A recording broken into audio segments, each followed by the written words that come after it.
इस प्रकार से भगवान की स्तुति करी गई। भगवान सदा से प्रसन्न हो गए और उन्होंने कहा, हे देवताओं, आप कदापि चिंता न करें, आपकी कामना के अनुसार मैं वही करूंगा जिससे आप सभी का कल्याण हो। और भगवान शिव ने क्या किया कि अपने दुख को त्याग कर पुनः कहाँ पहुंचे? कनखल पहुंच गए, जहां पर दक्ष यज्ञ हो रहा था। वहां पर जाकर भगवान शिव ने दक्ष के यज्ञ की जब अव्यवस्था देखी तो उसे सुचारू रूप से अपने गणों के द्वारा व्यवस्थित किया और उसके पश्चात दक्ष का सिर जो कट गया था उसके लिए भगवान ने कहा कि अब तो यह सर लग नहीं सकता, अब क्या किया जाए? बोले किसी पशु का अगर मुख मिल जाए तो वह दक्ष के सर पर लगा दिया जाए। पर क्या हुआ कि गणों को जब आज्ञा मिली तो गण कहाँ गए? बोले संसार में गए और चारों तरफ देखा किस पशु का मुख हमें प्राप्त हो जाएगा। तो उन्हें कौन मिला? बोले गणों को। अच्छा, कारण यह भी था कि गण थे भगवान के, तो उन्हें क्या समझते? उन्होंने कहा कि तुम किसी का सर ले आओ। उनको जो मिला उसका ले आए। तो बोले बकरे का मिला, तो बकरे का सर ले आए और बकरे का सर लाकर दक्ष प्रजापति के सर धड़ पर लगा दिया गया। और हुआ क्या कि जैसे ही सर लगा तो दक्ष भगवान शिव की स्तुति करने लगा और स्तुति करने लगा तो हुआ क्या कि बकरा जब बोलता है तो कैसा लगता है? पप्पा कैसे बोला करता है, समझ ही नहीं आता क्या कह रहा है। तो दक्ष जब भगवान की स्तुति करने लगे तो लोगों को लगा कि ये क्या कह रहे हैं? बम बम बम। तो इसीलिए क्या है कि तब से ही लोग क्या करते हैं? बोले गाल बजाते हैं, क्योंकि भगवान शिव प्रसन्न होते हैं। और भगवान शिव को क्या हुआ कि भगवान शिव को हंसी आ गई, तो सभी को लगा कि गाल बजाने से भगवान शिव अति प्रसन्न होते हैं। बोले उमा महेश्वर भगवान की जय हो। और दक्ष भगवान से प्रार्थना करने लगा कि हे प्रभु, मुझसे जो अपराध हुए उन्हें क्षमा करिए और अब मैं आपकी शरण में आ गया हूँ, मेरा कल्याण करिए। और कामना करने लगा कि मेरे यज्ञ को आप पूर्ण कर दीजिए। शिव भोले भंडारी शरण हम आए तिहारी, शिव भोले भंडारी शरण हम आए तिहारी, शिव भोले भंडारी शरण हम आए तिहारी, शिव भोले भंडारी शरण हम आए तिहारी, शरण तिहारी भोले शरण तिहारी, शरण तिहारी भोले शरण तिहारी, शरण तिहारी भोले शरण तिहारी, शरण तिहारी भोले शरण तिहारी। रखियो लाज हमारी शरण हमारे तिहारी, रखियो लाज हमारी शरण हमारे तिहारी।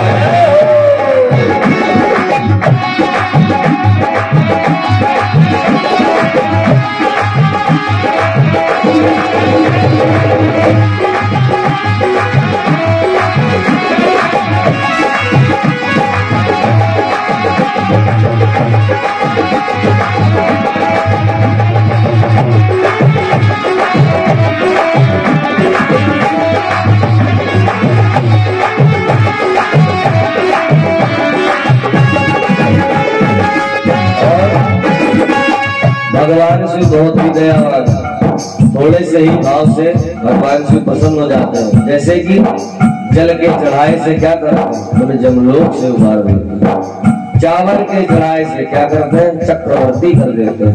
इतने दयावान भगवान शिव है। उनके शरण में जाने के पश्चात किसी भी प्रकार की कोई समस्या कभी नहीं रहती जीवन काल में।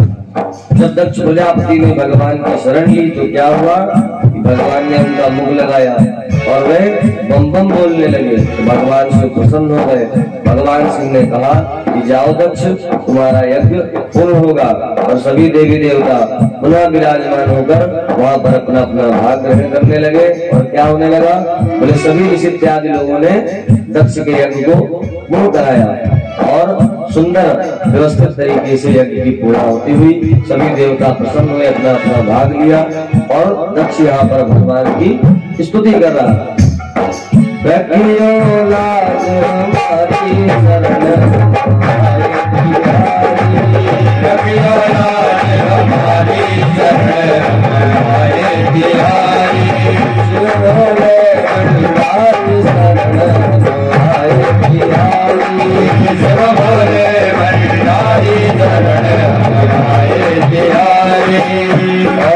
भगवान शिव क्या क्या धारण करते हैं, बोले गलों में सांपों की माला पहनते, बालों में क्या बोले कोई क्रीम पाउडर नहीं लगाते भगवान, कर्पूर गौरव ऐसे क्यों, दूध दही से स्नान होता भगवान का, चलता है दूध की धारा तो कर्पूर गौरव हो जाते हैं, इतने सुसज्जित रहते हैं।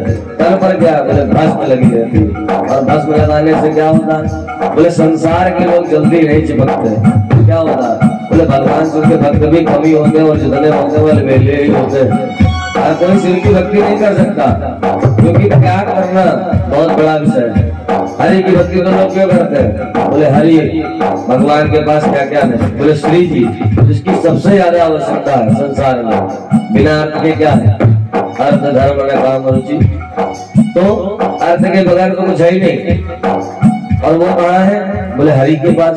तो लोग क्या करते हैं, बोले गोपाल जी की भक्ति, हरि की भक्ति खूब करते हैं, लेकिन शिव जी की भक्ति बोले वही करते हैं जो त्यागी पुरुष होते हैं, जिनके मन में भावना होती है त्याग की, क्योंकि उन्हें किसी प्रकार के आडंबर से न मतलब है और न उन्हें चाहिए। उन्हें तो क्या है, बोले एक बेल पत्र का भाव से बता दिया भक्त ने, उससे भी उसका बेड़ा पार हो जाता है। गले में सोहे मुंड की माला, गले में सोहे मुंड की माला, गले में सोहे मुंड की माला, गले में सोहे मुंड की माला, शंकर डमरू धारी हो, शंकर डमरू धारी, शरण हमारे बिहारी, शंकर डमरू धारी, शरण हमारे बिहारी, शिव भोले भंडारी, शरण हमारे बिहारी, शिव भोले भंडारी, शरण हमारे बिहारी।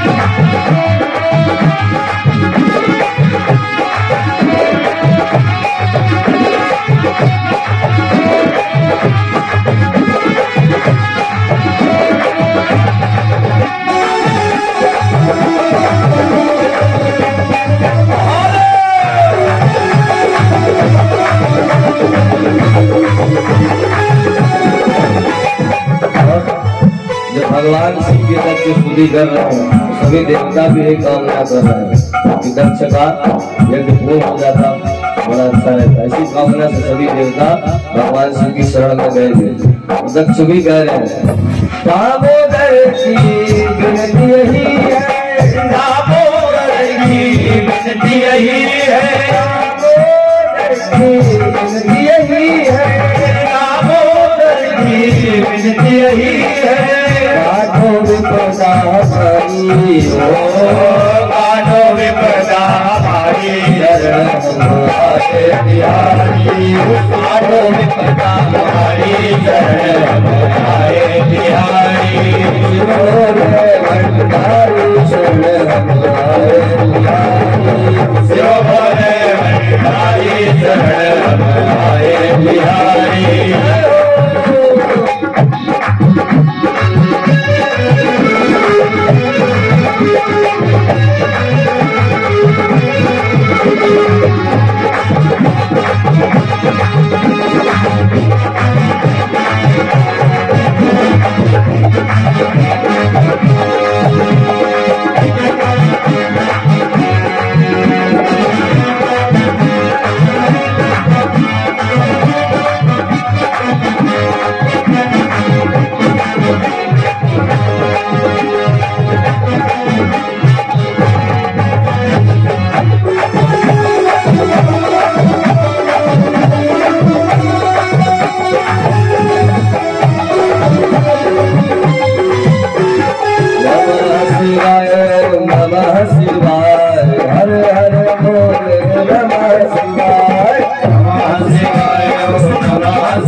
हमारे बिहारी, तुम्हारे बिहारी शरण हमारे बिहारी, हमारी शरण हमारे बिहारी, हमारी शरण हमारे बिहारी, बिहारी हमारे बिहारी, हमारे बिहारी, हमारे बिहारी।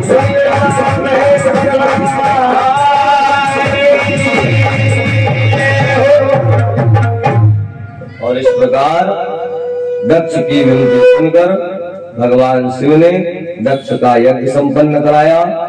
और उस समय के पश्चात दक्ष कौन हो गए? बोले शिव भक्त हो गए। और शिव जी ने अनंत काल तक अपनी कृपा करुणा दक्ष पर बनाए रखी। और इधर क्या हुआ? ब्रह्मा जी ने नारद जी से कहा कि इस चरित्र को जो भक्त सुनता या श्रवण करता है वह समस्त विकारों से छूटकर भगवान उमा महेश्वर की शरणागति को प्राप्त होता है। ब्रह्मा जी बोले आगे के समय में पुनः माता सती राजा हिमाचल और मैना के घर में आई और पुनः भगवान शिव से उनका विवाह हुआ। नारद जी ने कहा कि पितामह आपने इतनी दिव्य और सुंदर कथा में श्रवण कराई है, इस चरित्र को भी हमें पूर्णतः सुनने की इच्छा है। पहले क्या करते हैं ब्रह्मा जी?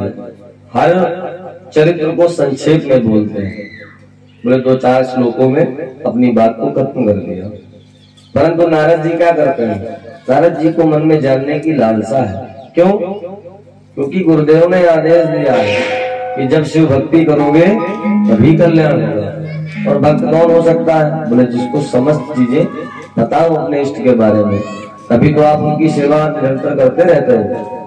ऐसे कैसे करोगे? तो ब्रह्मा जी ने कहा, हे नारद आपने बहुत सुंदर प्रश्न किया है, मैं आपको माता उमा पार्वती का चरित्र श्रवण कराता हूं।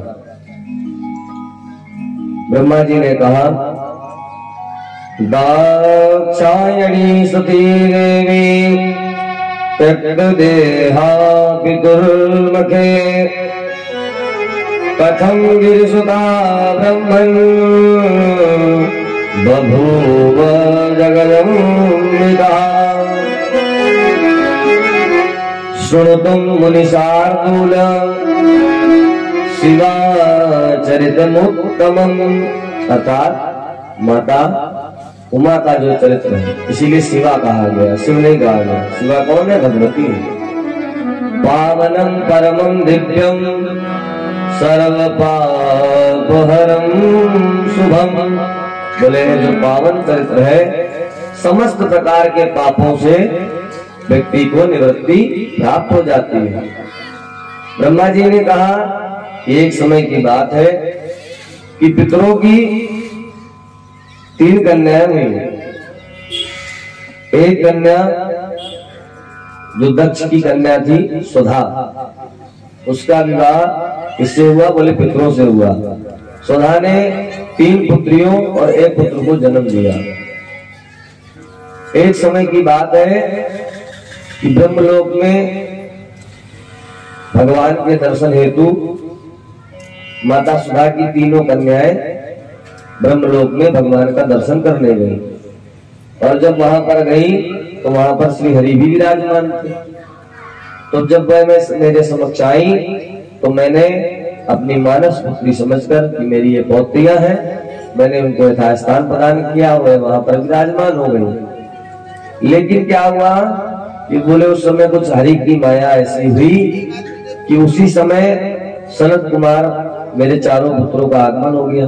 सनत, सनंदन, सनातन, सनत कुमार, ये 4 आए और आते ही उनको सभी ने प्रणाम किया क्योंकि वह एक महर्षि है।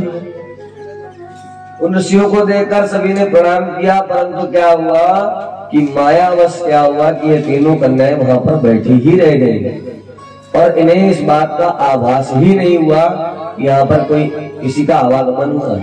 ऐसा कभी कभी हो जाता है, हम किसी चीज में ऐसा खो जाते हैं तो वह कहाँ खोई थी? बोले भगवान हरि के चरणों में। वह देख रही थी कि भगवान कितने सुंदर है, कितना सुंदर इनके अंग प्रतीत हो रहे, कितने सुंदर आभूषण है, इनके वस्त्र है, और वह भगवान हरि के दर्शन हेतु गई भी थी।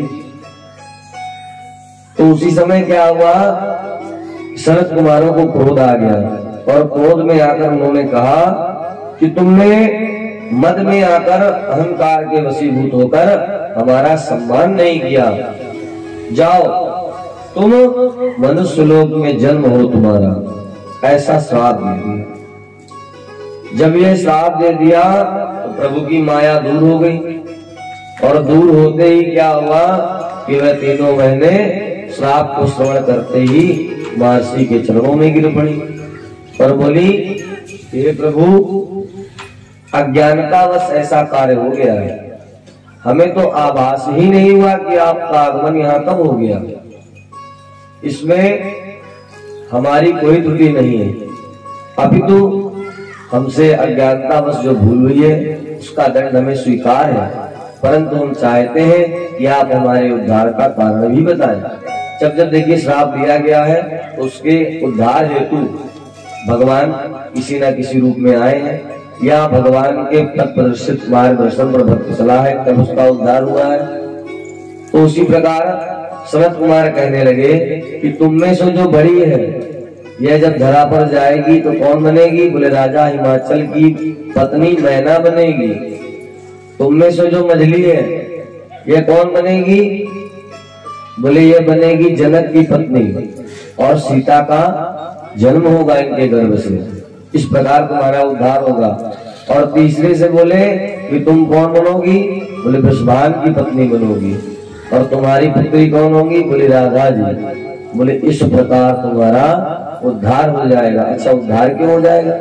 बोले जब भगवान आएंगे वर रूप में, तुम उनका पूजन करोगी तो तुम्हारा उद्धार हो जाएगा। तीनों कन्याओं ने उस श्राप को स्वीकार किया, और वही हुआ कि अगले कल्प में राजा हिमांचल से मैना रानी का विवाह हो गया। मैना रानी और राजा हिमांचल जब माता सती और शिव कैलाश पर विहार कर रहे थे, तब से ही माता मैना के मन में था कि मैं जो मेरी पुत्री हो ना वो सती के जैसी हो, ऐसा ही स्वभाव हो। कभी कभी हम लोग भी कुछ संतानों को देखते हैं तो मन में भाव यही आता माताओं का कि हमारी संतान भी ऐसी हो, गुणवान हो, अच्छी हो। तो उसी प्रकार माता मैना के मन में भी आता था कि हमारी जो पुत्री हो वो सती की तरह हो। होते करते कुछ समय बीता, और इधर माता सती को पता ही था कि रानी मैना जो है मुझे पुत्री रूप में चाहती है, इसीलिए उन्होंने देह त्याग के समय भगवान हरि से कहा भी कि जन्म जन्म मुझे भगवान शिव की ही अर्धांगिनी बनने का पुण्य प्राप्त होवे, जब भी मानव तन मिले। बाकी तो साक्षात जगदम्बिका स्वरूप है, उन्हें क्या करना। लेकिन सृष्टि का संचालन पालन करने वाले हैं तो नियम बने हुए, और नियमों का विरोध कोई नहीं करता, भगवान शिव भी नहीं करते।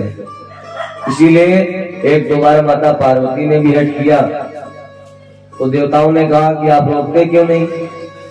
बोले भाई मैं भी तो रोक सकता हूँ, लेकिन आगे आगे क्या होगा उसका परिणाम आप जानते हैं। बोले मैं सृष्टि में अवरोध उत्पन्न कर दूंगा, और मैं नहीं चाहता हूँ कि मेरे जो जीव हैं अर्थात हम लोग, भगवान पशुपतिनाथ क्यों कहे गए?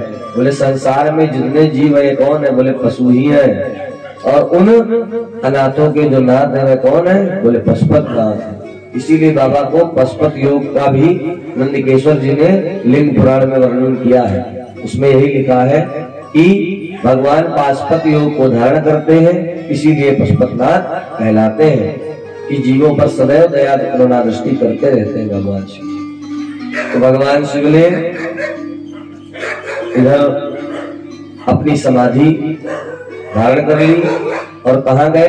बोले जिस कंदरा में बैठकर नारद जी को अभिमान हो गया था वह कंदरा यही थी, लेकिन वह कथा आगे की है, लेकिन पहले श्रवण कराई जाती है। क्यों?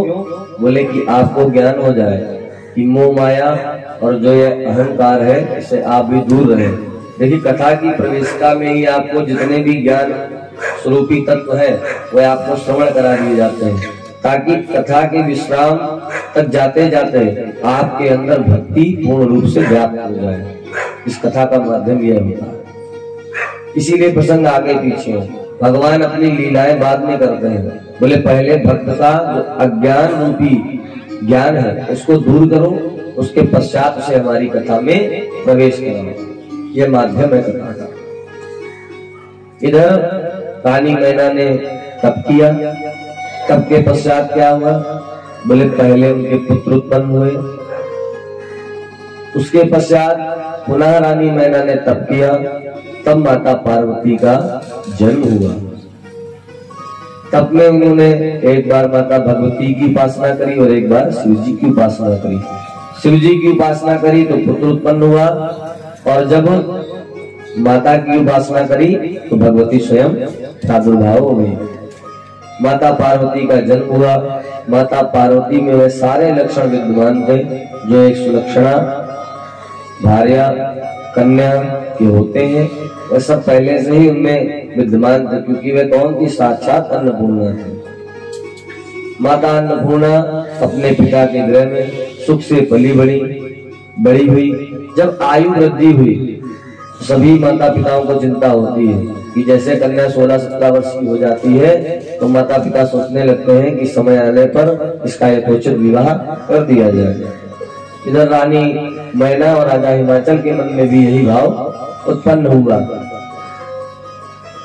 मैना रानी ने कहा कि हमने सुना है कि देवर्षि नारद जो है ये लोगों का भविष्य बताते हैं, तो क्यों ना देवर्षि नारद के दर्शन किए जाए।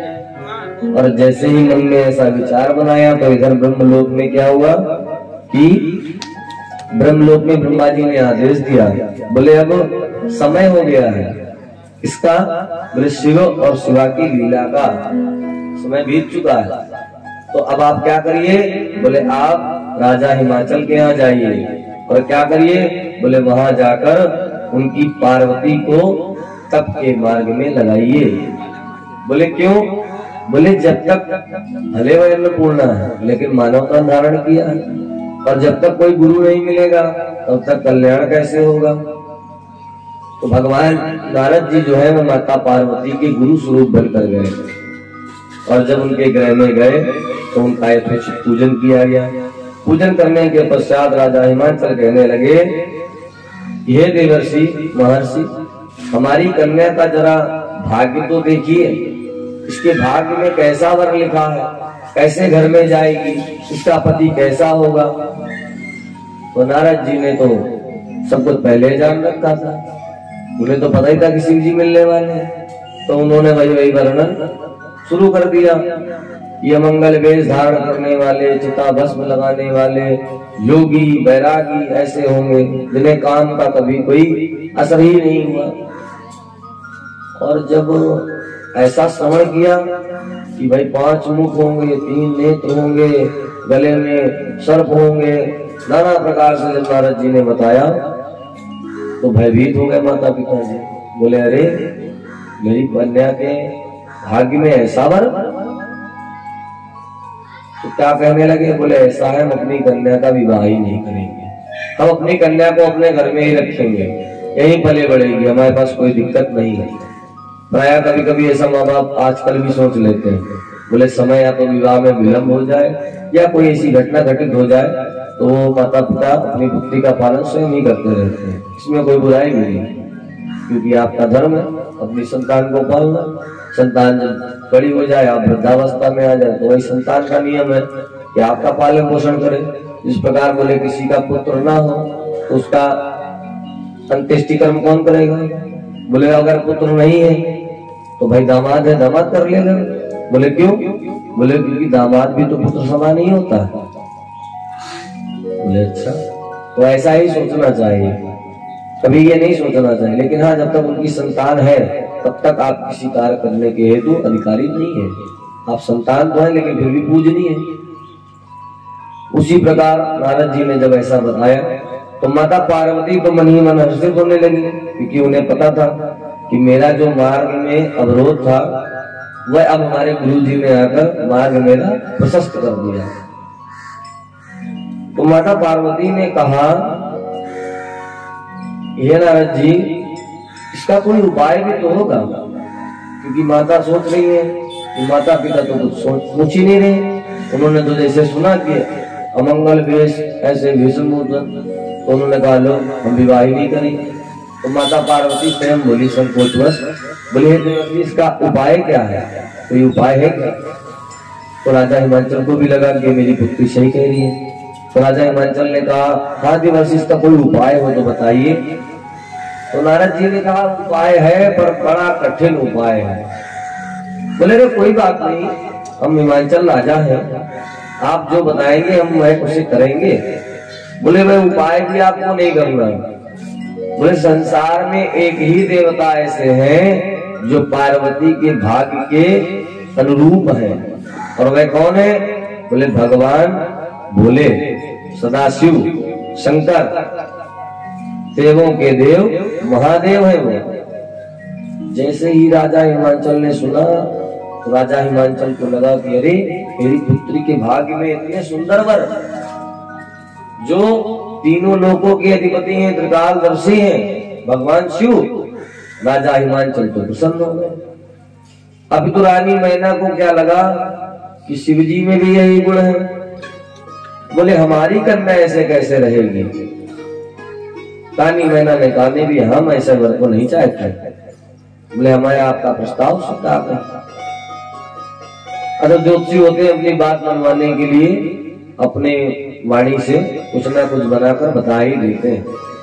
नारद जी ने कहा कि अरे आप अपनी पुत्री को तप करने दीजिए, कुछ उपासना करेगी, व्रत पूजा करेगी, हो सकता है ये दोष कट भी जाए, अच्छा वर मिल जाए। कोई ऐसा ही नहीं कि ऐसा मंगल वेश वाला भी हो सकता है, उससे सुंदर वर मिल जाए। लेकिन उस सुंदर वर का नाम भी कौन होगा? बोले होंगे वो महादेव ही। यह बात अकाट्य है। और नारद जी ने क्या किया? बोले माता पार्वती को कहा कि तुम जाओ और तप करो।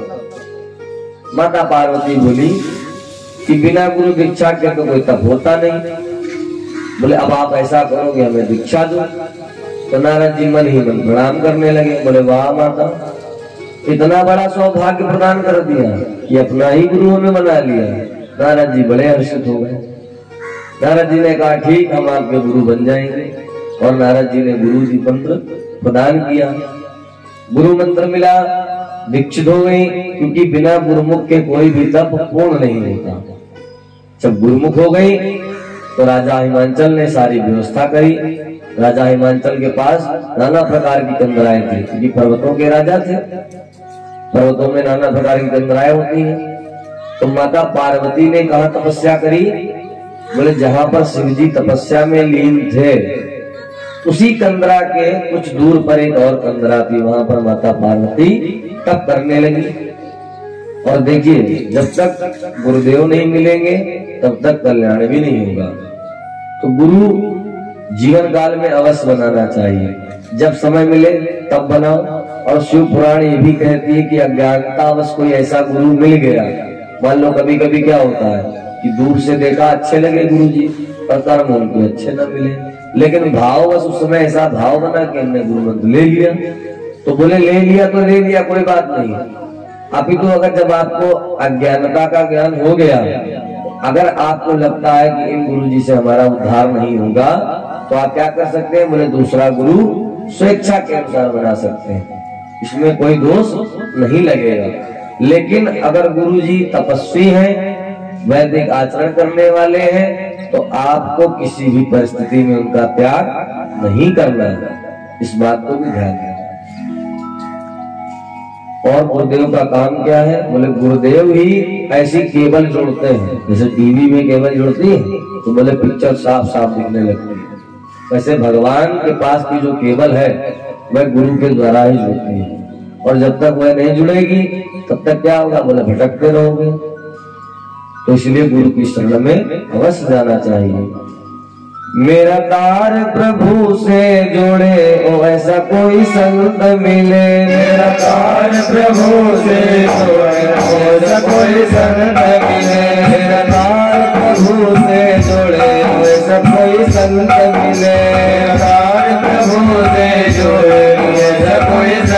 मिले, निराकार प्रभु से जुड़े ऐसा कोई संत मिले, निराकार प्रभु से जोड़े ऐसा कोई संत मिले। गुरुदेव भगवान तार जोड़ देंगे तो क्या होगा कि जहां हम जाएंगे तो हमारे नाम के रास्ते बनते चले जाएंगे। मेरे नाम का रास्ता मुड़े ऐसा कोई गुरु मिले, नाम का रास्ता मुड़े ऐसा कोई गुरु मिले, नाम का रास्ता मुड़े ऐसा कोई संत मिले, नाम का रास्ता मुड़े ऐसा कोई गुरु मिले।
भगवान कैसे हो?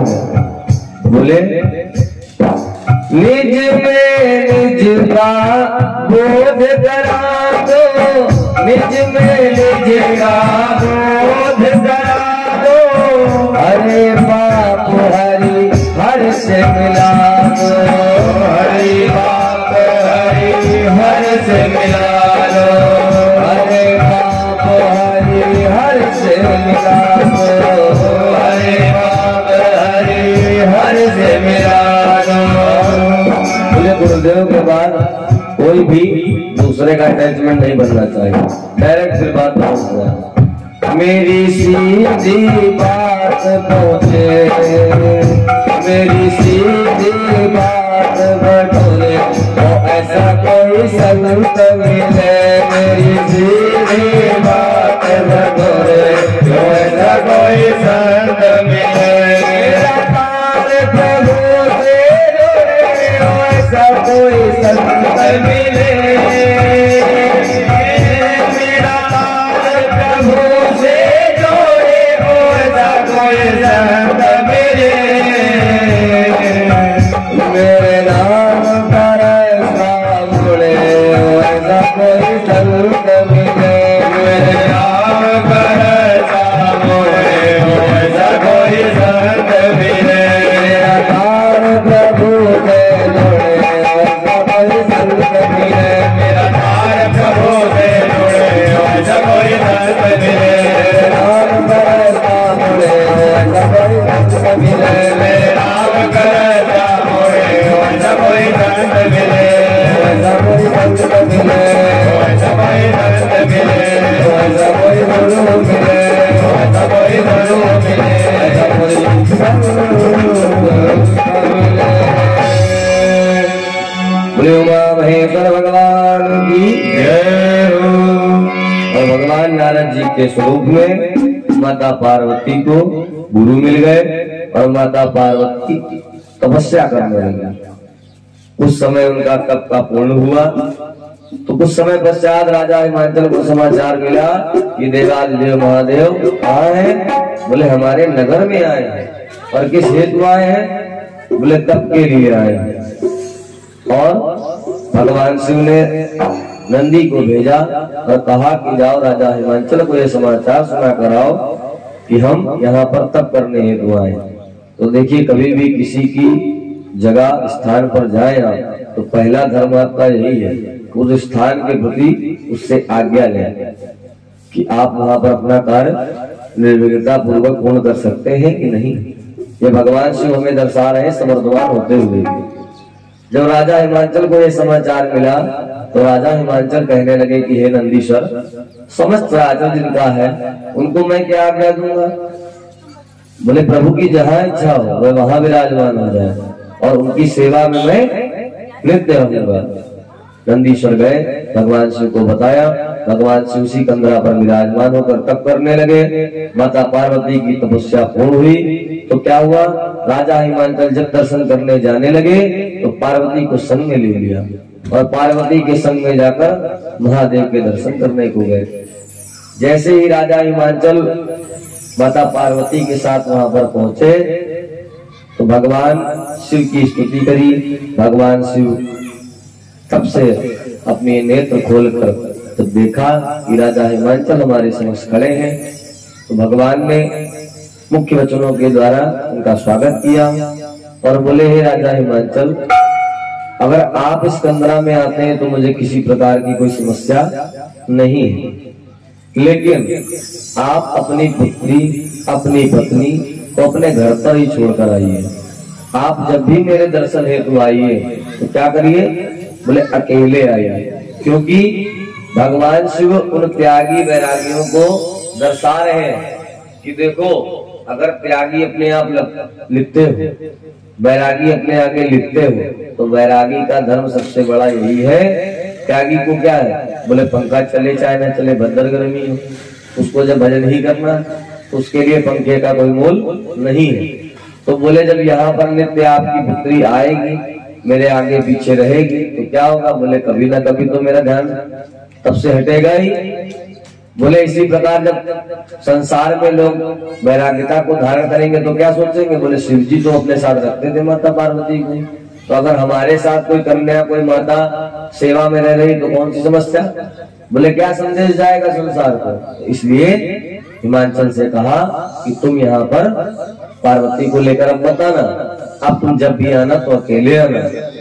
परंतु माता तो माता ने अपने ही प्रश्नों के जाल में भगवान को फंसा दिया और बोले, भाई ये बताओ कि पुरुष के बिना अगर पुरुष अकेला इसमें आता संसार में, तो बोले अगर प्रकृति ना होती तो पुरुष क्या करता। तो भगवान शिव भाई सोचने लगे कि ये तो भाई प्लस पॉइंट वाली बात है, बात तो सही कह रही कि पुरुष का अस्तित्व ही क्या बिना नारी के। और बोले कि अगर नारी भजन में अवरोध है तो वह भी पुरुष के कारण ही है। बोले पुरुष को अपनी स्त्री को पहले से ही इतना धर्मवान बना देना चाहिए कि जब वह भजन करने बैठे तो उससे पहले उसकी पत्नी धर्म में बैठी हो, भजन करने लग जाए। बोले उसको पता है कि यहाँ 7 बजे स्वामी हमारे भजन में रहेंगे, तो 6:30 बजे पहले गद्दी लगाकर आसन लगाकर पूजा का सारा सामग्री वहां पर लगा देंगे, तो बोले किसी प्रकार की कोई समस्या ही नहीं होगी कभी। भगवान शिव ने जब ऐसे नाना प्रकार के व्यंग सुने माता के, तो बोले भैया आप आ जाना, परंतु क्या करना, बोले कंदरा के बाहर जितनी सेवा देनी है आप देती रहना, कंदरा के अंदर प्रवेश आप मत करना, इतनी हम पर कृपा बनाए रखना। क्योंकि भगवान को तो पता ही था जगत जननी है, ज्यादा कहेंगे आ गए कहीं क्रोध में तो क्या होगा, बोले हम भी कहीं के नहीं रह पाएंगे। तो भगवान शिव की ये सब लीलाएं हैं और लीला करते रहे। इधर क्या हुआ कि तारक नाम का असुर उत्पन्न हुआ, और तारकासुर कौन था, बोले महान प्रतापी दैत्य था। एक समय की बात है कि कश्यप ऋषि की जो पत्नी थी दिति, इनके पुत्र हुए, और जब इन्होंने गर्भ धारण किया तो क्या हुआ, बोले इंद्र ने वज्र से प्रहार कर दिया, जिससे इनके पुत्र गर्भ में ही नष्ट हो गए। इनको बड़ा दुख हुआ कि इंद्र इतना दुष्ट है कि उसने ऐसी दुष्टता करी कि मेरे गर्भ को ही नष्ट कर दिया। पुनः कश्यप ऋषि के पास गई, कश्यप ऋषि ने कहा कि तुम पुनः तप करो और क्या होगा, बोले तुम्हें गर्भ धारण होगा। उन्होंने पुनः तप किया, तप करने के पश्चात एक महाबलवान प्रतापी बालक का जन्म हुआ, जिसका नाम पड़ा वज्रांग। वज्रांग ने इंद्र को कितनी बार परास्त किया, धूल चढ़ा दी और बोला, हे इंद्र तू इतना दुष्ट है ना कि अगर मेरी माता अभी बोल दे तो मैं तुझे मृत्युदंड दे सकता हूँ। क्यों, क्योंकि तूने मेरी माँ का गर्भ नष्ट किया था। ऐसा देखो, भगवान शिव भी हस्तक्षेप तभी करते हैं जब कोई कार्य सृष्टि के अविरुद्ध होता है। अगर सृष्टि के हित में तो कुछ नहीं कहते। बोले इंद्र को इतनी बार अहंकार आया, सब देवताओं ने हराया, भगवान शिव कभी नहीं बोले। लेकिन क्या हुआ कि जब असुरों को लगा कि वे त्रिदेवों के भी अधिपति बन सकते हैं, तब त्रिदेवों में ब्रह्मा विष्णु की स्तुति से क्या किया, भगवान शिव ने कल्याण में बनकर उनका कल्याण किया।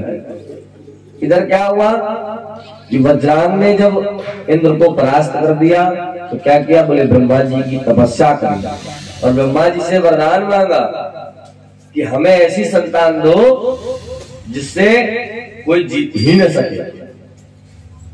बोले ठीक, ब्रह्मा जी ने वरदान दे दिया। वज्रांग और वज्रांगी का पुत्र हुआ, जो कौन हुआ, बोले तारक।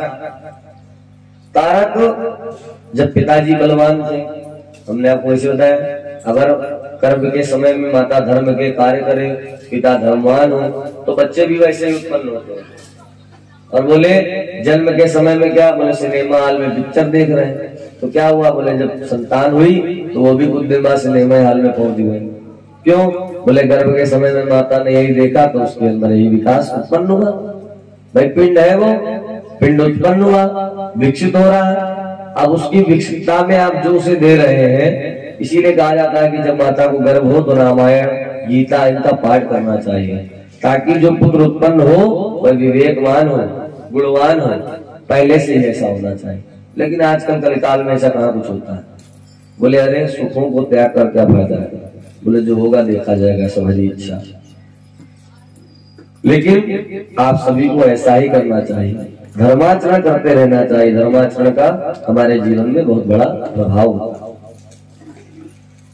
तारक जब उत्पन्न हुआ, धीरे धीरे वृद्धि को प्राप्त हुआ और उसने भी क्या किया कि उसने भी समस्त देवताओं को जीत लिया। जीतने के पश्चात ब्रह्मा जी की तपस्या करी। ब्रह्मा जी ने उसे कहा कि तुम वरदान मांगो। तारकासुर ने कहा कि हमें वरदान दीजिए, तो कौन सा, बोले अगर हमारी मृत्यु हो तो किससे हो, बोले किससे, पहले तो बोले हमें अमर बना दो। ब्रह्मा जी ने कहा भाई देखो अमृत तो किसी को नहीं दिया गया, तुमको भी नहीं देंगे। बोले संसार में जो जन्मा है उसे एक ना एक दिन भगवान की शरण में आना ही आना है। तो बोले और कोई वरदान मांग लो। तो तारकासुर ने सोचा कि भगवान शिव कौन है, बोले बैरागी। बोले ये तो कभी विवाह करने वाले हैं। और मृत्यु, बोले जब रावण की मृत्यु हुई भगवान योगी का रूप धारण करके आ गए। तो बोले भैया ऐसा कोई हम मूर्खता करेंगे नहीं। तो तारकासुर ने कहा कि आप हमें ऐसा वरदान दीजिए, कैसा, बोले कि जो भगवान शिव के तेज से उत्पन्न हो उस बालक से हमारी मृत्यु हो गई। ब्रह्मा जी ने कहा जाओ तथास्तु, क्योंकि इनको नहीं पता था, परमात्मा को सब पता था।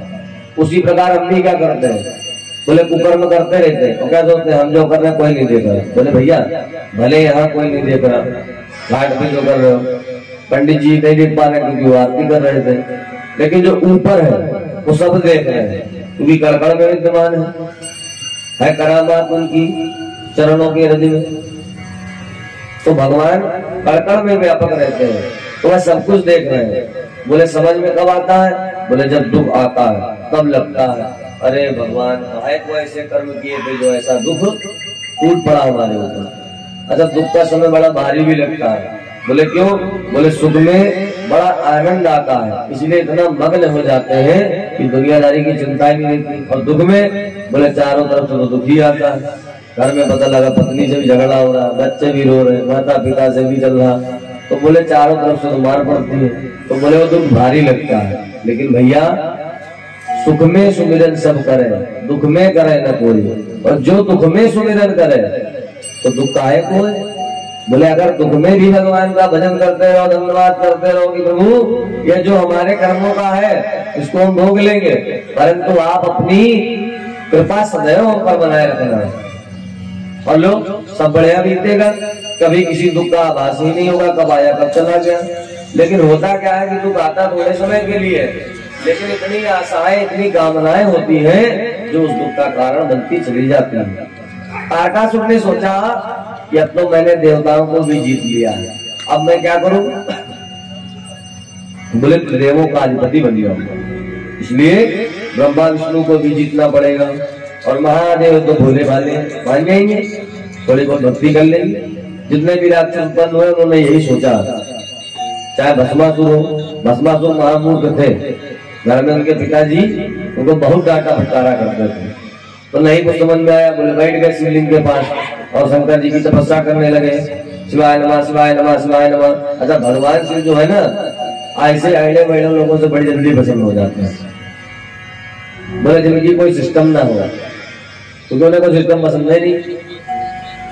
बोले हाँ, तुम भाव है तुम्हारे अंदर, बोले बस आ गए, वरदान दे दिया। और क्या हुआ, भगवान शिव प्रसन्न हो गए, भगवान शिव आए, क्योंकि भगवान शिव जानते थे कि अभी तक तो इसको तिरस्कार ही मिला है, अगर मैंने भी तिरस्कृत कर दिया तो इसका संसार से मन उठ जाएगा।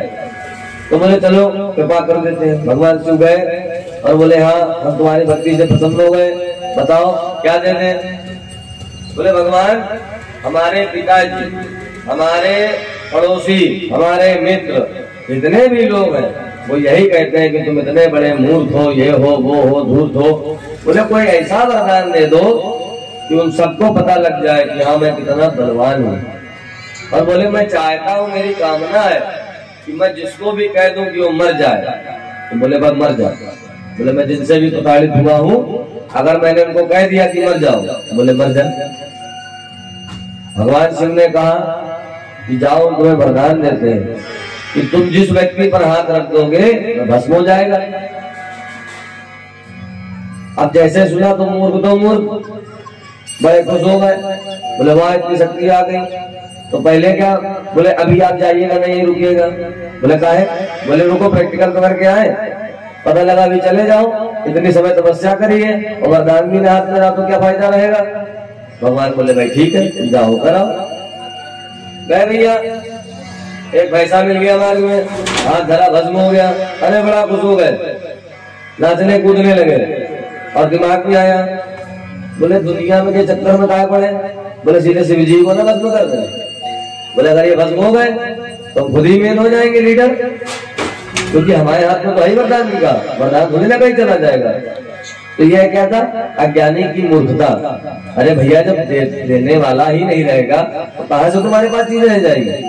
और पहुंच गए शिव जी के पास और क्या करने लगे, बोले प्रभु अभी हमें विश्वास नहीं हुआ, एक मिनट आप और भगवान के पीछे पीछे दौड़ने। जैसे ही हरि ने ऐसा देखा तो समझ गए ये आज भोले भाले हो गए, बोले फंस गए भगवान।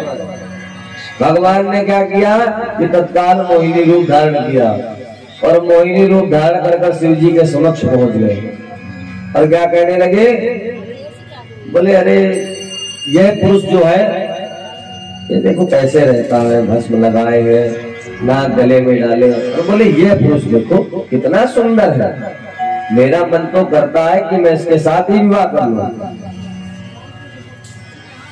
अब भस्मासुर बड़ा प्रसन्न हुआ, बोले रे इतनी सुंदर स्त्री मुझसे कह रही विवाह करेगी। अब उधर का कार्य खत्म हो गया, अभी तक शंकर जी के पीछे पड़े थे, अब मोहिनी में ध्यान आ गया। परंतु भगवान ने कहा मोहिनी रूप धारण करके, बोले अगर हमारे साथ तुम अगर नृत्य करके दिखाओ जैसा हम नृत्य करते हैं, अगर तुम वैसा ही नृत्य कर लोगे तो हम तुमसे विवाह कर लेंगे। भस्मासुर बोला मुझे इसमें कौन सी बड़ी बात, करो आप नृत्य, हम आपको देख देख कर नृत्य करते हैं। भगवान नारायण ने अपनी लीला आरंभ कर दी, भगवान नृत्य करने लगे। करते करते कभी कंजरी में हाथ लगाए, कभी यहाँ हाथ लगाए, और धीमे धीमे क्या किया कि एकाएक जैसे हाथ रखा और जैसे ही भस्मासुर ने भी ऐसे हाथ रखा तो भस्म हो गए। बोली उमा महेश्वर भगवान की जय हो। तो इसका अर्थ यह है कि अगर परमात्मा की कृपा से कोई वस्तु प्राप्त भी हो जाए तो कभी भी उसका अभिमान या उसके ही अंधकार में न जीना। यहाँ परमात्मा से भी बड़े हो गए। बोले देखो भगवान जब किसी का गुड टाइम आता है, भगवान कहते हैं बेटा जाओ जियो, जितना जीना उतना जियो। तो हमने देखा भी है लोगों को, हमारा अपना अनुभव है कि लोग बड़ी हद करते हैं। बोले उस समय उनको कुछ समझ ही में नहीं आता कि अहंकार में क्या क्या करे जा रहे हैं, क्या क्या बोले जा रहे हैं। बोले पछताते कब है, बोले जब गुड टाइम चला गया। अब जब वही टाइम फिर आ गया तो बोले अरे यार अपना अच्छा टाइम हमने किसमें गवा दिया? बोले केवल अपनी श्रेष्ठता, अपने बड़प्पन में। क्योंकि अगर उस गुड टाइम में क्या किया होता? बोले भक्ति करी होती। क्योंकि भगवान भी ये दर्शाते हैं। बोले आज जैसे अंबानी है, अंबानी को देख के सोचते लोग अरे भाई बहुत पूजा करते हैं इसीलिए धनवान है। ना भैया, ऐसा कुछ नहीं। वो पूजा करें अथवा ना करें, वो अंबानी के अंबानी ही रहेंगे। क्यों? क्योंकि उन्होंने अपने पूर्व जन्म में बहुत धर्म किया है। और हम कह रहे हैं लिखित ले लो, इस जन्म में धर्म करके मरो, अगले जन्म में तू स्वयं अंबानी बन जाओ। और अगर उस जन्म में भी आके धर्म कर दिया तो उससे अगला जन्म आएगा तो बोले वो भी वैसा ही बीतेगा। तो इस प्रकार जितने जन्म हो उतने जन्मों में पुण्य करते जाओ, और एक बार तो भगवान मोक्ष ही दे देंगे सीधे। तो बोले इसमें ये ना सोचो कि भाई इस जन्म में आकर इतना पुण्य कर रहे हैं, लेकिन कलिकाल है। कलिकाल में क्या होता? बोले एक बाबा जी से सिक्का मिल गया, एक लोगों का कल्याण हो गया, तो बोले 1000 लोग पीछे पीछे टहलने लगे। बोले एक सिक्का मिल जाए बस कल्याण हो जाएगा। लेकिन क्या है कि कल्याण और सन्मार्ग ये सब गुरु और भगवान की कृपा से ही मिलना है। कोई किसी का काटनहार नहीं होगा। अगर ऐसा होता तो लोग आपके पाप की गठरी अपने पास रख लेते, आपसे धन लेकर आपको सारे सुख स्वयं दे देते। और क्यों इन सुख सुविधाओं के चक्कर में पड़ते ही? बोले जो तपस्वी होते हैं वह क्या करते हैं? बोले तप करते हैं। जैसे देखो अपने घाट पर महाराज जी तब से है। बोले उस जमाने से है जब यहाँ कोई व्यवस्था ही नहीं थी, तब से उन्होंने क्या किया? निरंतर तप ही किया। और तप के प्रभाव से क्या हुआ? आज भगवती की ऐसी कृपा है कि अपने आप कहीं वो अपना ऐड करने नहीं गए, लोग स्वयं चलकर आते हैं। बड़े बड़े लोग आते हैं। नित्य प्रति कितने विप्रों का पालन पोषण महाराज जी के द्वारा होता है। ये सब क्या है? उनके तप का प्रभाव।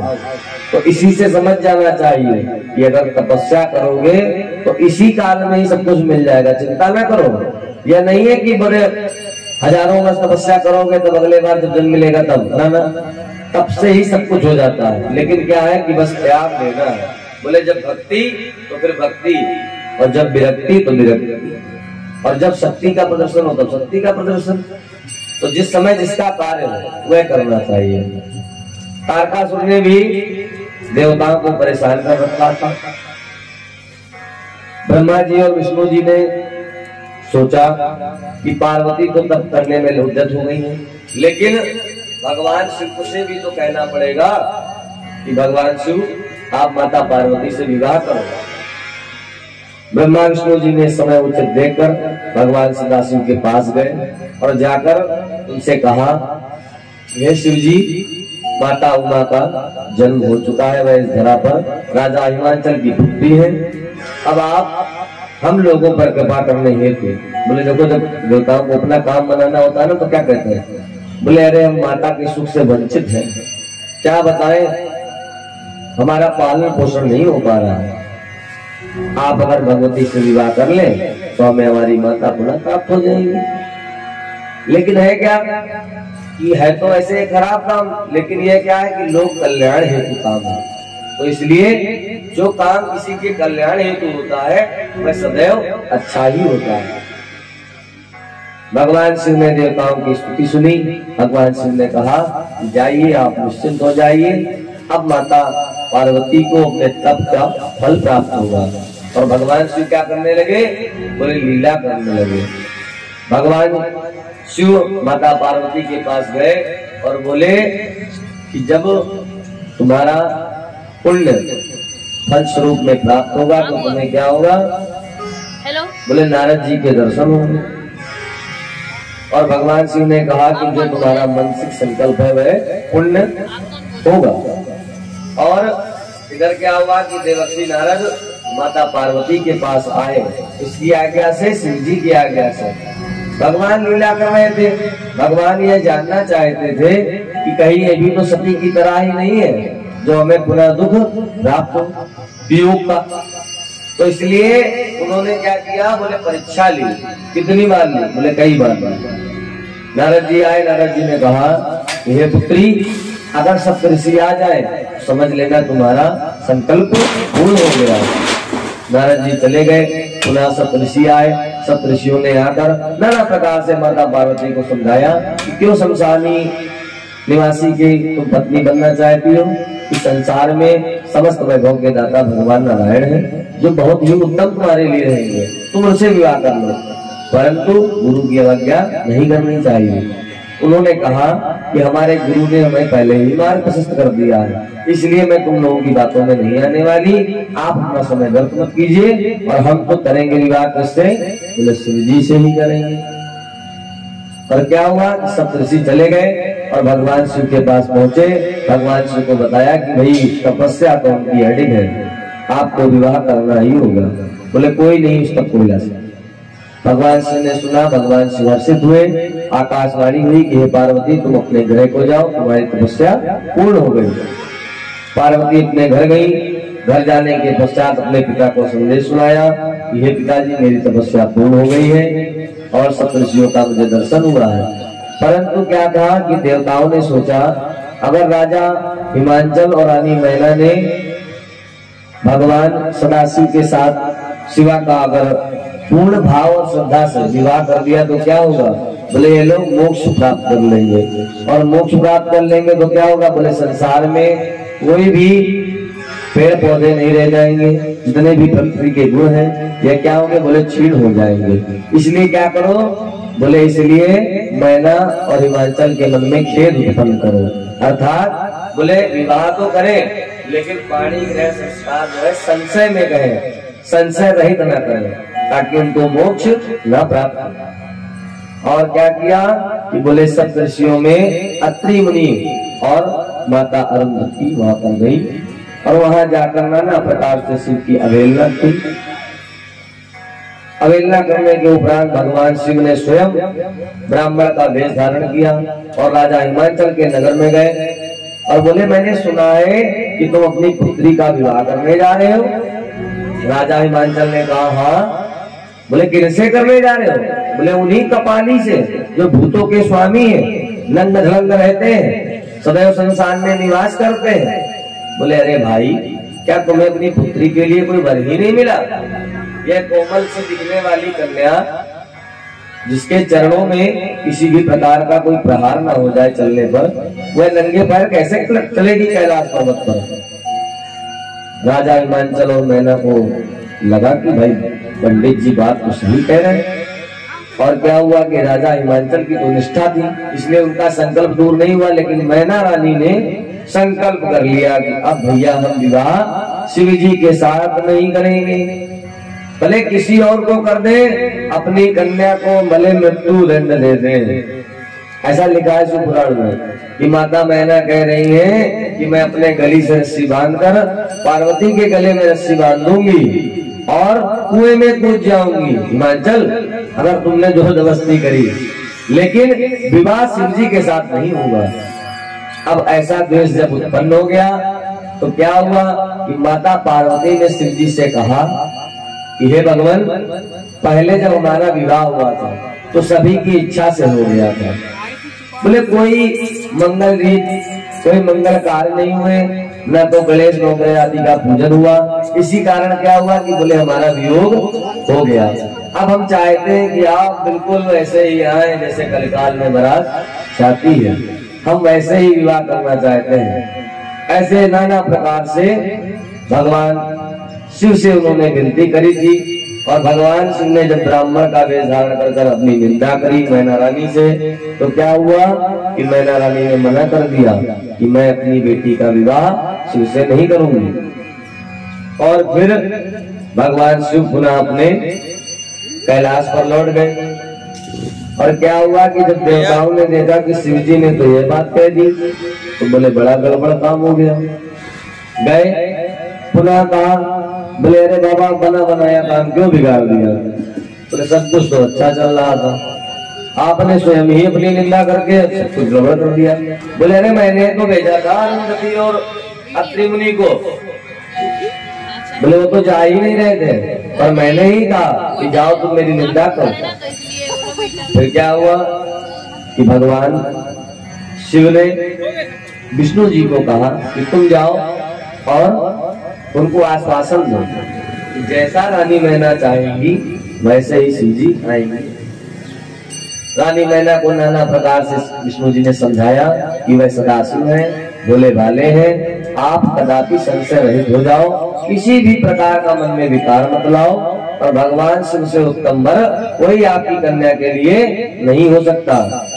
और इधर माता पार्वती दिन भर दिन चिंता कर रही है कि कैसे हमारा विवाह शिव जी के साथ हो जाए। तो माता पार्वती भजन के माध्यम से कैसे करेंगे, आइए हम स्मरण करते हैं। पार्वती बोली शंकर से,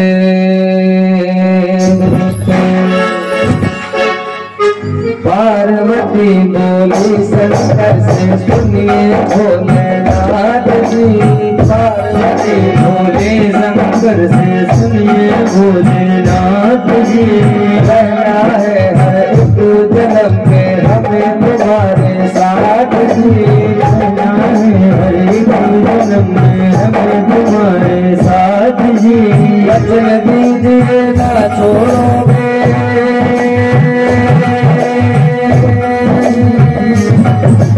वचन दीजिए ना छोड़ोगे कभी हमारा हाथ जी। ओ भोलेनाथ जी, शंभोनाथ जी, भोलेनाथ जी। ओम नमः शिवाय, शंभो शिवाय, ओम नमः शिवाय, शंभो नमः शिवाय। जय हो।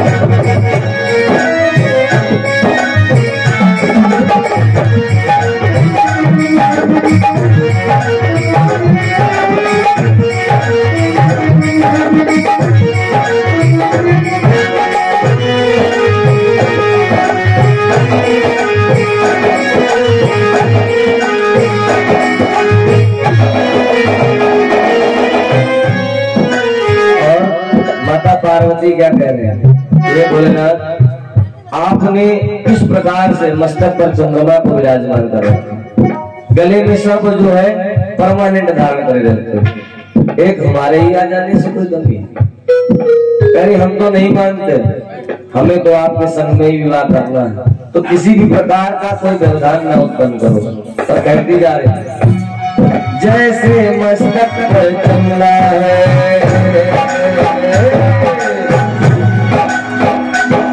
जैसे मस्तक पर चंद्रमा है, गंगा बसी जटाओं में, जैसे मस्तक चंद्रमा है, ऐसा बसिया है अविनाशी मुझे प्रेम की छाओं में, जैसे रखना है अविनाशी मुझे प्रेम की छाओं में।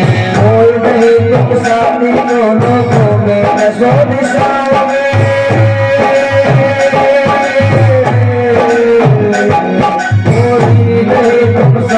लोगों में नशो दिशाओं में। कैलों से ज्यादा सुख है कैलाश की खुली हवाओं में, कैलों से ज्यादा सुख है कैलाश की खुली हवाओं में। और जब माता पार्वती इस प्रकार स्तुति करने लगी तो शिव जी क्या कहते हैं कि हे पार्वती, हमने तो हर प्रकार से तुम्हारी परीक्षा ही ली, लेकिन तुम हर परीक्षा में उत्तीर्ण हो गई, और तुम्ही मेरी संज्ञा हो गौरा, तुम्ही मेरा प्रभात जी, मेरी संज्ञा हो गौरा, तुम्ही मेरा साथ जी, तुम्ही मेरी संज्ञा हो गौरा, तुम्ही मेरी प्रभात जी, तुम्ही मेरी संज्ञा हो गौरा, तुम्ही मेरे साथ जी। वचन दीजिए ना छोड़ोगी,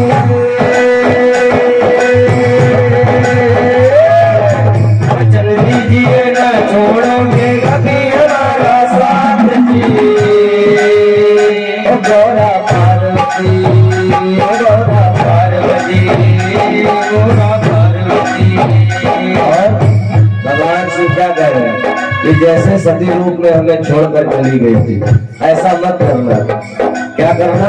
मेरे संग में ही रहना, तो हम तुम्हें स्वीकार करते हैं, क्योंकि तुम ही हमारी संध्या हो, तुम ही हमारा प्रभात हो, इसमें कोई वो नहीं। जब भी तुम्हारा जन्म होगा तब मैं ही ग्रहण करूंगा, तुम ही मेरी अर्धान विधि बनोगी और कोई नहीं हो सकता।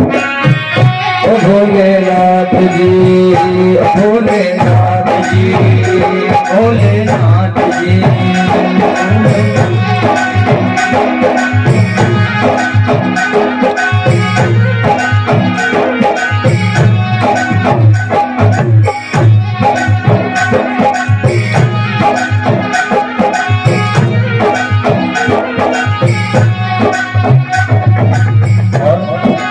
देवता भी करने लगे।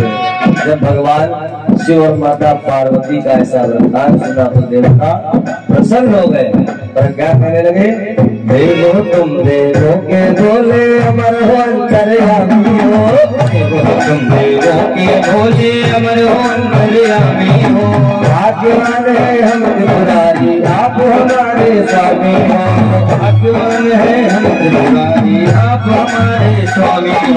देवो तुम देवों के भोले अमर हो अंतर्यामी हो, तुम देवों के भोले अमर हो अंतर्यामी हो। और देवता क्या कह रहे हैं? भाग्यवान है जो आप हमें स्वामी रूप में मिले हैं और स्वामी रूप में माता पार्वती हमें प्राप्त हो रहे हैं। भाग्यवान है हम त्रिपुरारी, आप हमारे स्वामी हो। भाग्यवान है हम त्रिपुरारी, आप हमारे स्वामी हो। भोलेनाथ जी, शंभोनाथ जी, भोलेनाथ जी, शंभोनाथ जी।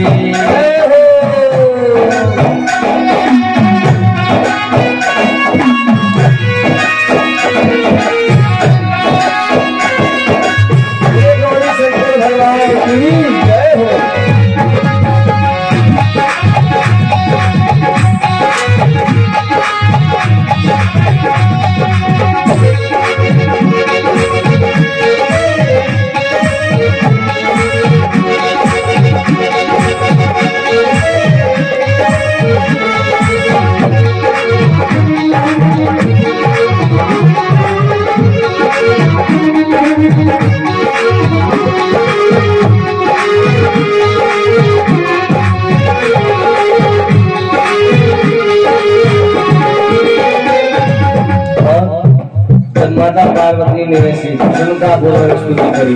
शिव जी कहने लगे कि तुम ये मत सोचो कि तुम्हारे बिना हमारा कुछ होगा, क्योंकि जैसे राधा और कृष्ण का प्रेम है भागवत चर्चा, उसी प्रकार भगवान शिव और माता पार्वती का असहज प्रेम जिसका वर्णन नहीं किया जा सकता, अलौकिक प्रेम है आपस में। तो शिव जी क्या कह रहे हैं? प्राण मेरे बसते हैं तुमने, प्राण मेरे बसते हैं तुमने, तुम मिल मेरी नहीं गति। प्राण मेरे बसते हैं तुमने, तुम मिल मेरी नहीं गति। अग्निकुंड में हो के भस्म तुम हुई थी मेरे लिए सती, अग्निकुंड में हो के भस्म तुम हुई थी मेरे लिए सती। शिव से सत्य दूरी सत्य बिन शिव आदे हैं,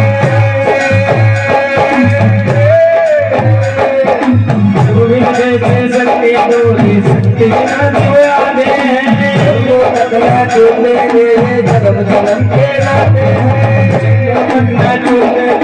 जन्म जन्म के नाते हैं।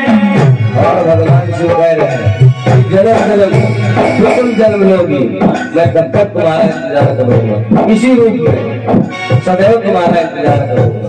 और भगवान शिव भी कह रहे हैं तुम्ही मेरी संध्या हो गौरा, तुम्ही मेरा प्रभात की,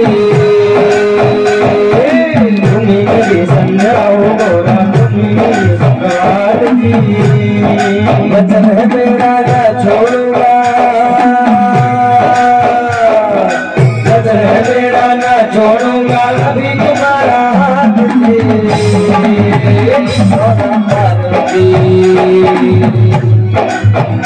गौरा पार्वती।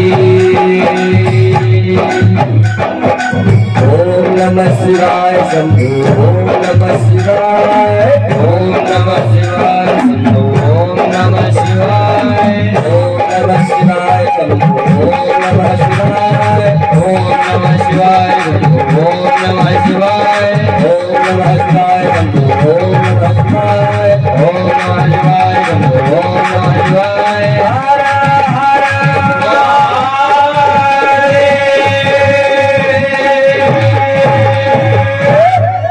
बोले गौरी शंकर भगवान की जय। और ऐसा वचन दिया भगवती को भगवान शिव ने।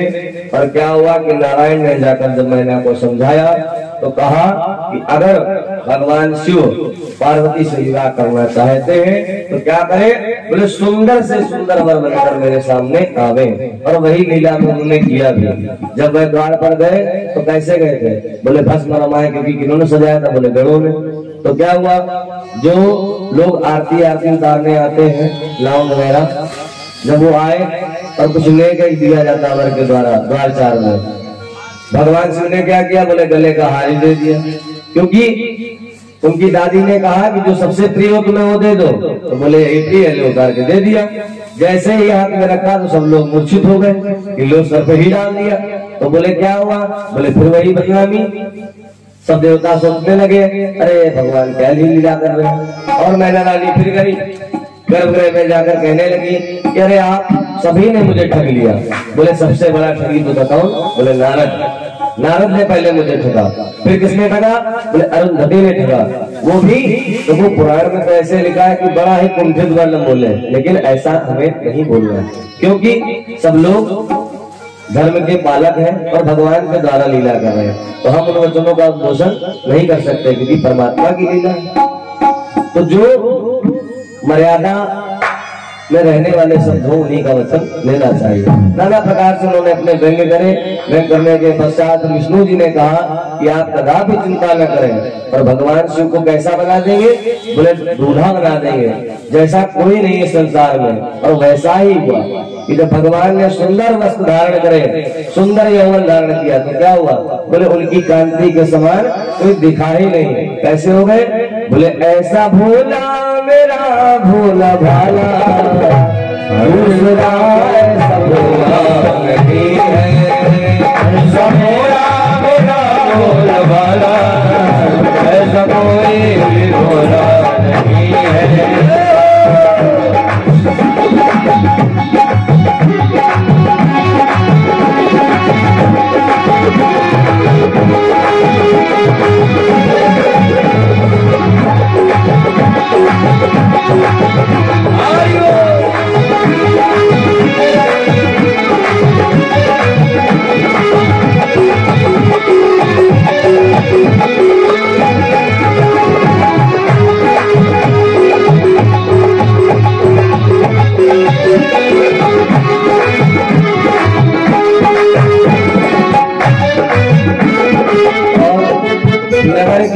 जैसे भगवान राम जब गए थे तो नगरवासी जो महिलाएं थी कितनी प्रसन्नता करते, वैसे ही जब भगवान शिव की बारात नगर में आ रही है तो जो लोग देख रहे हैं शिव जी को वो यही सोच रहे हैं क्या ये वही शिव है? कौन शिव है? देखो समाधि लगाए, शिव है देखो समाधि लगाए, तन पे है वो भगवान शिव कैसे दिखते हैं? बोले ये वही शिव है क्या जो भस्मी रमाए रहते हैं, समाधियों में बैठे रहते हैं? बोले ये तो वही लगते हैं। कैसे लगते हैं प्यार से बताओ?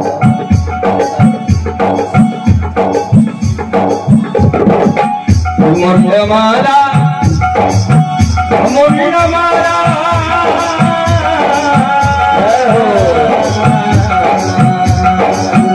मुंडमाला गले में पड़ी है, मुंडमाला गले में पड़ी है। कोई हीरो की माला नहीं है, हीरो की माला नहीं है, कोई हीरो की माला नहीं है।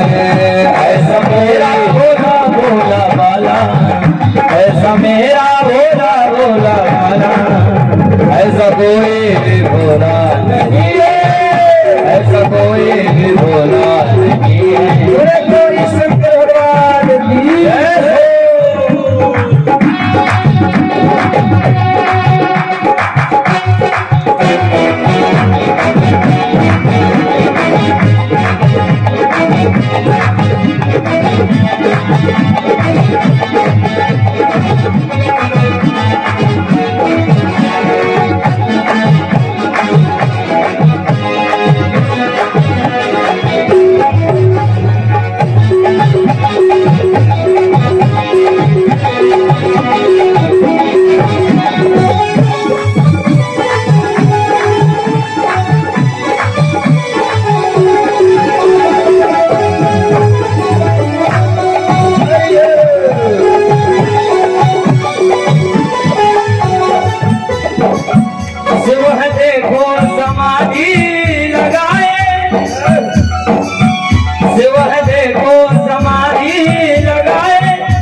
नंदी घर पे नंदी भी देखो पड़ा है, घर पे नंदी भी देखो पड़ा है। कोई शेरो सवारी नहीं है, शेरो सवारी नहीं है, ऐसा कोई भी भोला नहीं है, कोई भी भोला नहीं है। ऐसा मेरा भोला भोला भाला, ऐसा मेरा भोला भोला भाला, ऐसा कोई भी भोला नहीं है, ऐसा कोई भी भोला नहीं है, कोई भी भोला नहीं है, ऐसा कोई भी भोला नहीं है, ऐसा कोई भी भोला नहीं है, ऐसा कोई भी भोला नहीं है।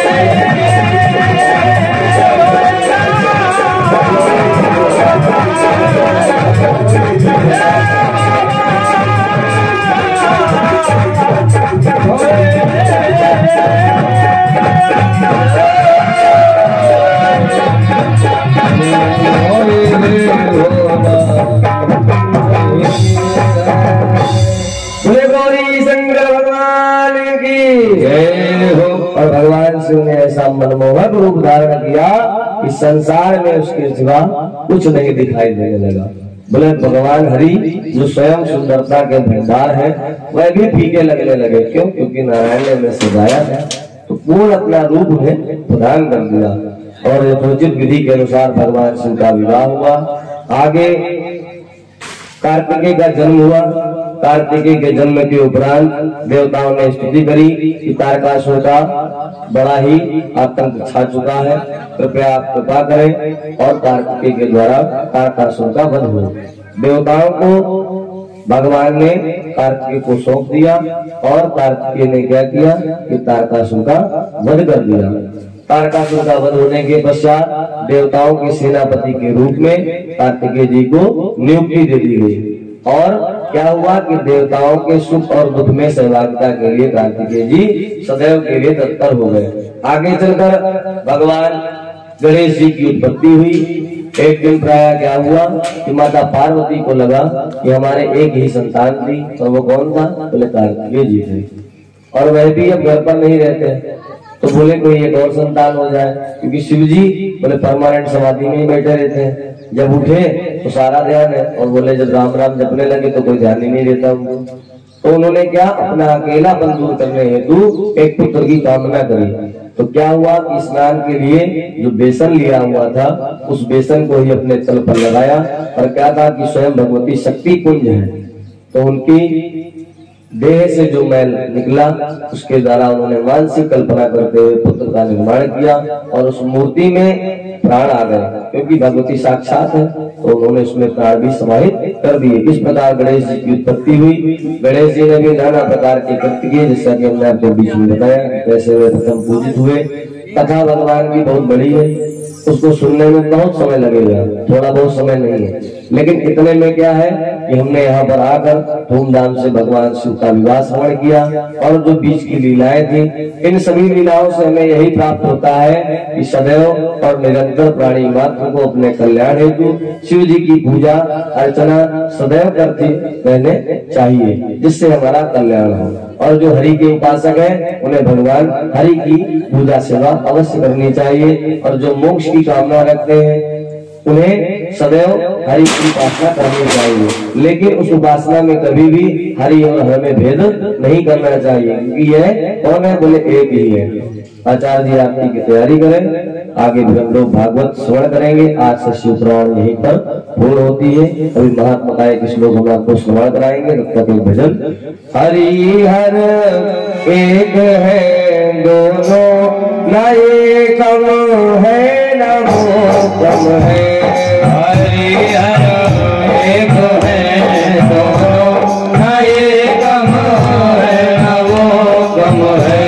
हरि हर एक है दोनों, न एकम है न वो कम है। हरि हर एक है दोनों, न एकम है न वो कम है। हरि हर एक है दोनों, न एकम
बोले सर्वप्रथम तो इनमें यही समानता है।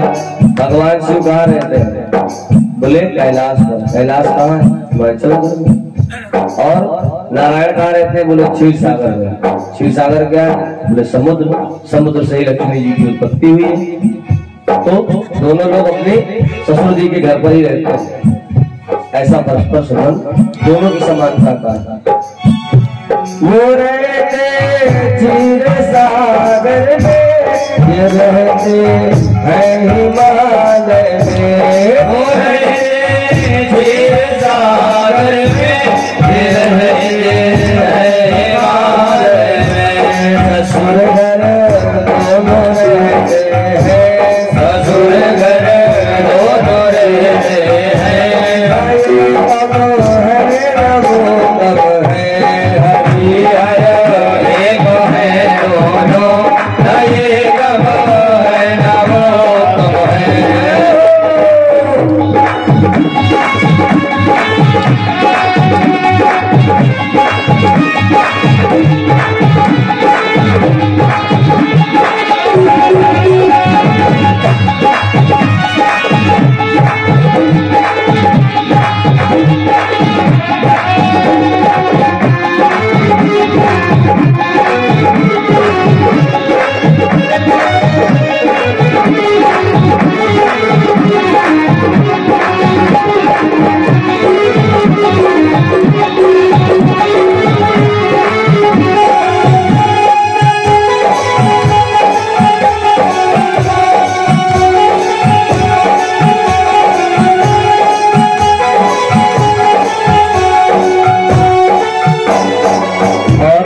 अगली समानता क्या है?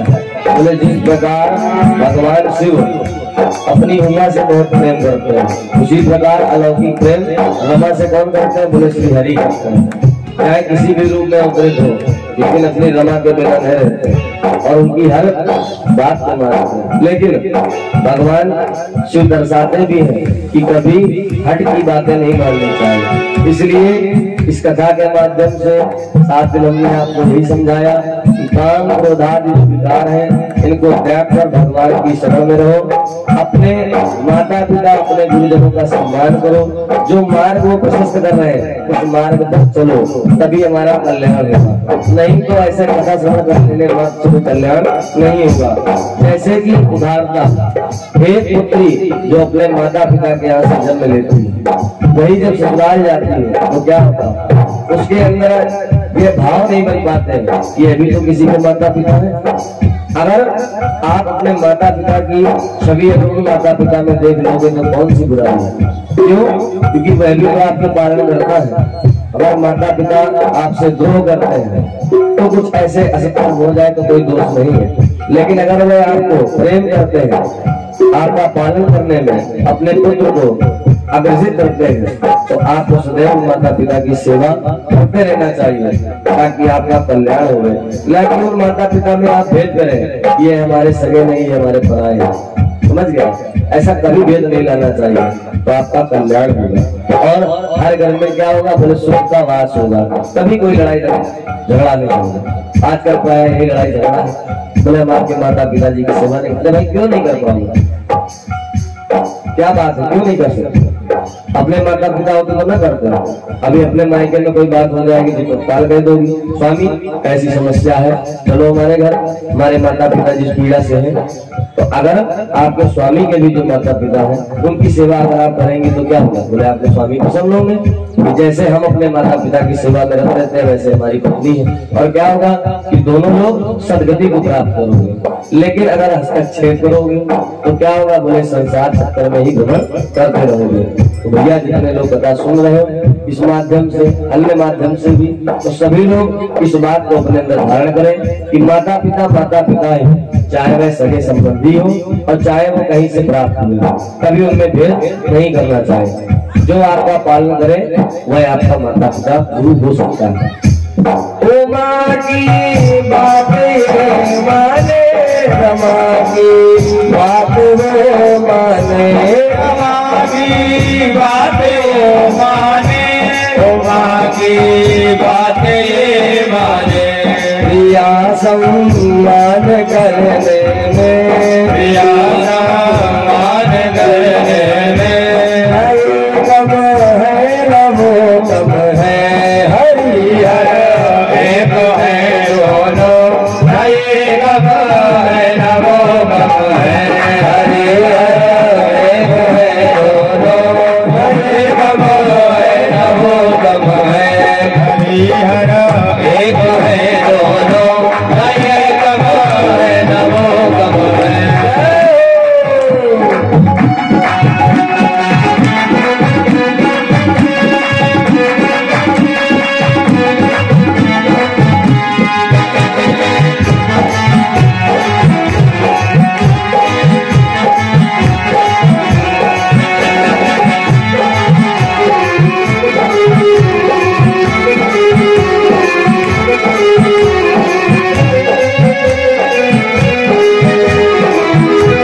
अंत भक्ति में भी है कि बोले नशे में भी दोनों रहते हैं। बोले कैसे नशे में?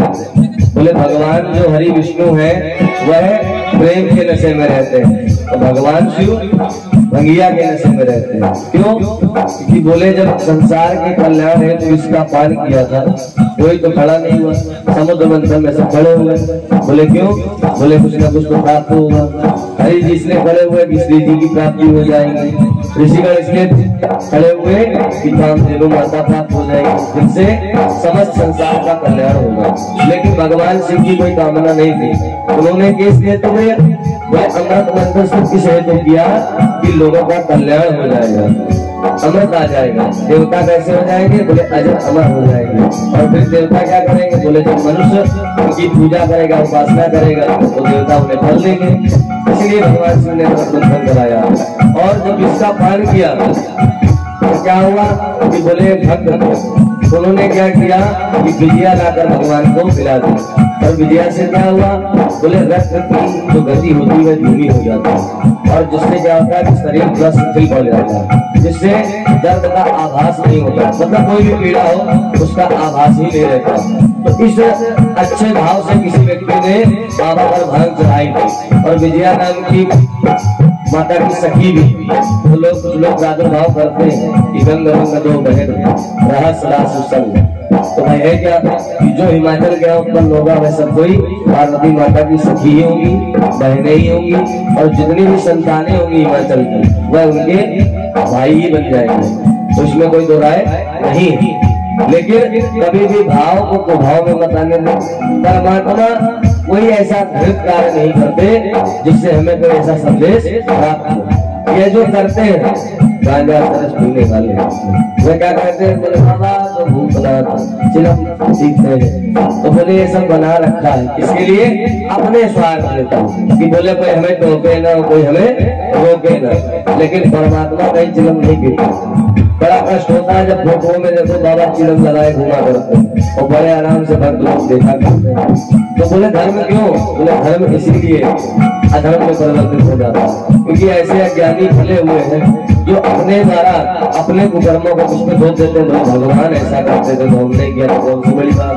तो भैया भगवान वही है जो निर्गुण है और सगुण है। अर्थात न तन में रहते हुए भी उनके सारे गुण है और तन में है तो भी उनके सारे गुण विद्यमान है। और अवगुण तो कोई है ही नहीं। अवगुण में बोले हम में जितने भी अवगुण है वह हमारे अंदर है और उन्हीं को छुपाने हैं तो मैं भगवान पर थोप देते हैं। तो कभी भी अगर आप भांग चढ़ाए तो यही विचार आए मन में कि हम क्या कर रहे हैं? बाबा ने जो विष का पान किया संसार के कल्याण हेतु उसकी जो पीड़ा है उससे भगवान को शांति प्राप्त, बस इतना सा और आपका कल्याण हो जाएगा। विजया विजय राधिका चेतानंद प्रदायिनी विजया विजय राधिका चेतानंद प्रदायिनी। भगवान ने कहा कि विजया अर्थात इसका नाम ही विजया। जो इसको मुझ पर चढ़ाएगा तो क्या होगा? बोले चेतना जागृत हो जाएगा। अर्थात उसके हृदय से जितने भी विकार हैं वह खत्म हो जाएंगे। और आशुतोष महादेव भगवान शिव पर रगड़ोगे तो क्या होगा? बोले हमारी कृपा से कैसा भी कार्य हो, बोले कैसा भी युद्ध में हो कहीं भी हो, बोले तुम्हें विजय प्राप्त हो जाएगी। तो इतना सुंदर वरदान दिया। तो भाव से उस वरदान को खराब नहीं करना है, भाव से ही चलाना है। तो क्या करना है? वो पीछे प्रेम रस प्याला, वो पीछे प्रेम रस प्याला, ये बातें मन का बोला, ये पीछे प्रेम रस प्याला, ये बातें मन का बोला। और वो प्रेम के नशे में रहते हैं, ये धन के नशे में रहते हैं। तो नशे में वो नहीं रहते, तो ये कम है वो कम नहीं मानो। नशे में कौन रहते हैं, नशे में कौन रहते हैं, ये कम है कम है, हरि है एक है दोनों, हरि कम है कम है, हरि है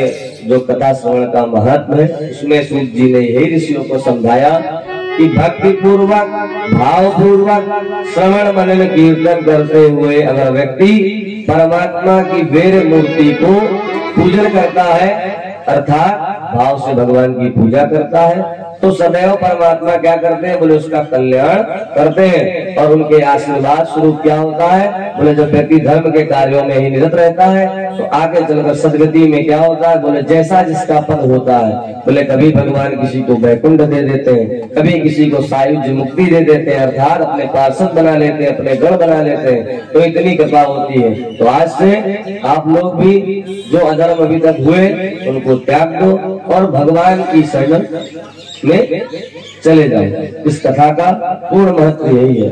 महेश्वर भगवान की जय हो।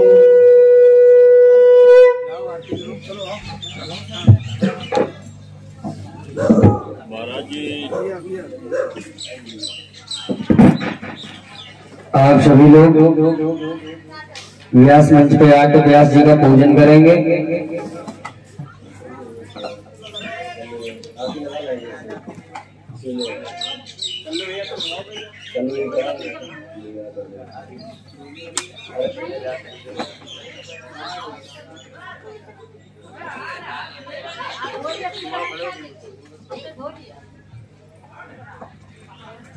हरि की कथा सुनाने वाले, शिव कथा सुनाने वाले, तुमको लाखों प्रणाम, तुमको लाखों प्रणाम, तुमको लाखों प्रणाम, तुमको लाखों प्रणाम।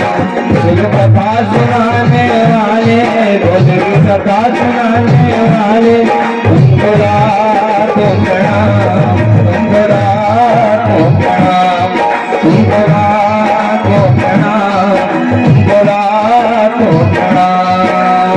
जय हो।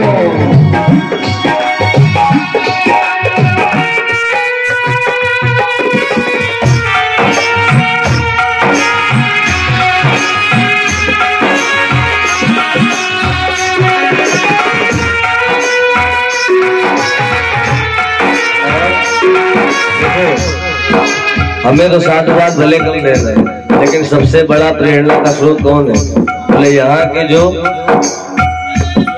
पुजारी नित्येश्वर बाबा के बल्लू भैया, इनके अगत प्रयासों से ही ऐसा पूर्ण हो पाया और इनका मन भी यही है और इनकी कामना